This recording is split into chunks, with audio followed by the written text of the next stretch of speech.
Oke, bahasa Inggris adalah bagian dari bahasa Indo-Eropa yang meluas dari utara India hingga Eropa Barat. Hampir setengah dari populasi dunia berbicara bahasa Indo-Eropa, termasuk kita. Bahasa Inggris khususnya adalah bagian dari cabang Jerman bersama dengan bahasa seperti Jerman, Belanda, Swedia. Setelah Romawi meninggalkan Inggris pada awal abad ke-5, suku-suku Jermanik dari Denmark dan Jerman Utara datang mengadakan budaya Celtic Romano Britania di sana. Suku-suku Jermanik ini yang akhirnya dikenal sebagai Anglo-Saxon mulai menetap dan menciptakan identitas budaya baru. Anglo-Saxon berbicara dengan bahasa yang kita sebut sebagai bahasa Inggris kuno, yang sangat berbeda dari bahasa Inggris modern dan tidak dapat dipahami oleh penutur bahasa masa kini.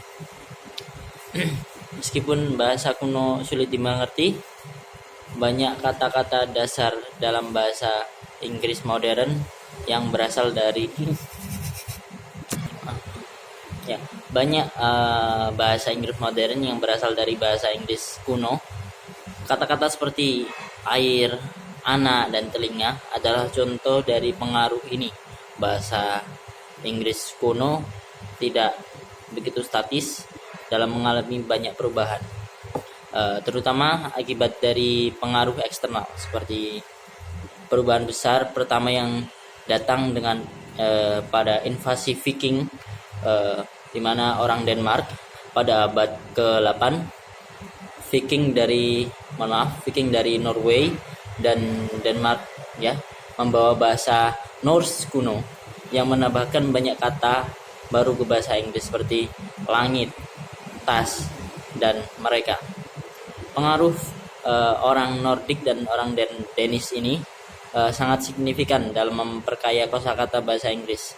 Kemudian pada tahun 1066 invasi Norman membawa pengaruh bahasa Prancis Norman yang menjadi bahasa pengadilan dan menambahkan ribuan kata baru ke dalam bahasa Inggris, terutama dalam bidang hukum, agama, dan sains.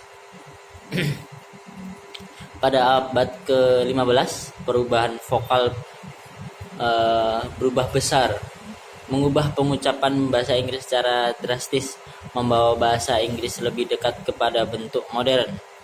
Perubahan ini bersama dengan penyederhanaan tata bahasa membantu membentuk bahasa Inggris pertengahan menjadi bahasa Inggris modern awal yang dapat dilihat dalam karya-karya Shakespeare.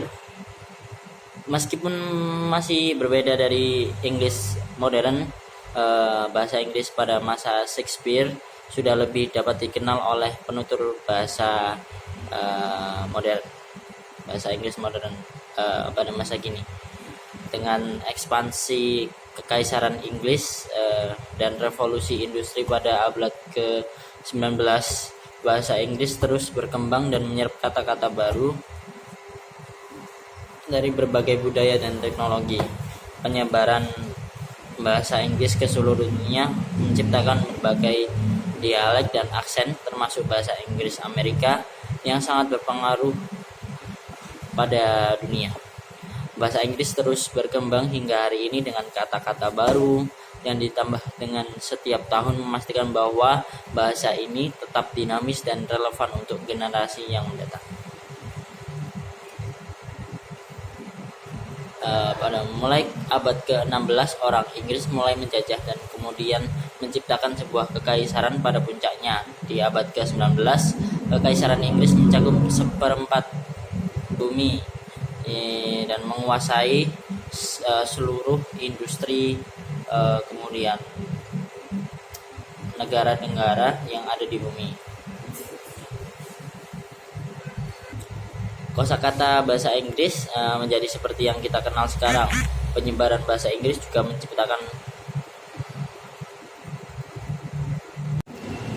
terutama di Amerika Utara, di mana pengucapan bahasa Inggris di tempatnya. Aksen Amerika standar seperti aksen kita, sebenarnya lebih dekat dengan aksen Shakespeare daripada kebanyakan aksen Inggris modern.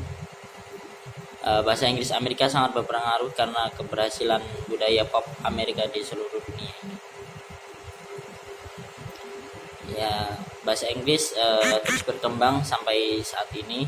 Kata-kata baru terus berkembang dan terus dikembangkan setiap harinya. Dalam beberapa ratus tahun bahasa kita akan terdengar asing bagi penutur bahasa Inggris di masa depan, seperti yang dapat dilihat dari bahasa Inggris kuno yang tidak dapat dipahami oleh bahasa Inggris modern atau masa kita ini.